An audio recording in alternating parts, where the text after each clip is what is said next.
Hello বন্ধুরা, welcome to my channel. কেমন আছো সবাই জানিও। আমি ভালো আছি। আমি স্নান করে এলাম, এখন লাঞ্চ করতে বসবো।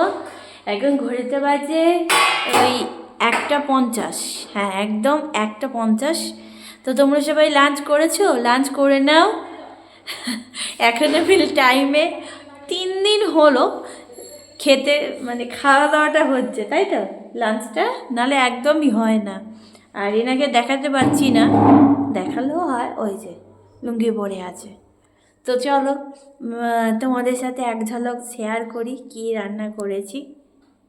এই যে লাঞ্চে আছে ভাত,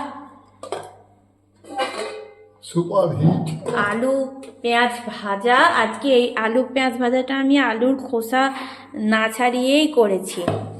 আর আছে এই যে পাবদা সর্ষে ঝাল। এই হচ্ছে আমাদের আজকের লাঞ্চ রেসিপি। তোমরা সবাই লাঞ্চ করে নাও, আমিও লাঞ্চ করে নিচ্ছি। খাবারটা টাইমে না খেলে শরীরের অঙ্গ প্রত্যঙ্গগুলো তো আবার কাজ করা বন্ধ করে দেবে। আমার তো প্রায়ই দেয়। আমি জানো একটুখানি বিরিয়ানি খেয়ে হজম করতে পারি না। সেদিনকে যে তোমাদের সাথে ভিডিওটা শেয়ার করেছিলাম, যে বিরিয়ানি খাবার ভিডিওটা, তো ওই বিরিয়ানিটা খেয়ে আমার এটা আমাকে দেবে। বিরিয়ানিটা খেয়ে আমার এত এত এত গা গুলোচ্ছে যে কি বলবো, 5টা লেবু খেয়েছি, মানে কমলা লেবু। মানে আমি কিনিনি, আমি কিনেছিলাম ট্রেন থেকে। এবার ট্রেনে বিক্রি হচ্ছে, এবার আমি ভাবছি টক মিষ্টি যা হয় খাবো। মানে আমার এত গা গুলোচ্ছে, আমি বিরিয়ানির গন্ধটা একদম নিতে পারি না।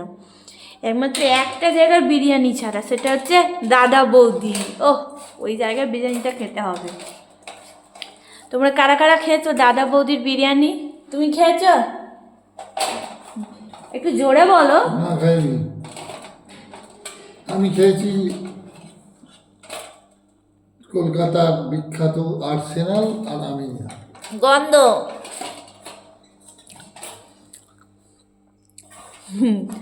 একদম বিরিয়ানি খেতে পারি না, ভীষণ গন্ধ লাগে। তো যাই হোক, আমি খেয়ে নিই। তোমরা কারা কারা বিরিয়ানি লাভার আমাকে কমেন্টে জানাও। আমি দাদা বৌদির বিরিয়ানি লাভার, আর কোথাকার নয়।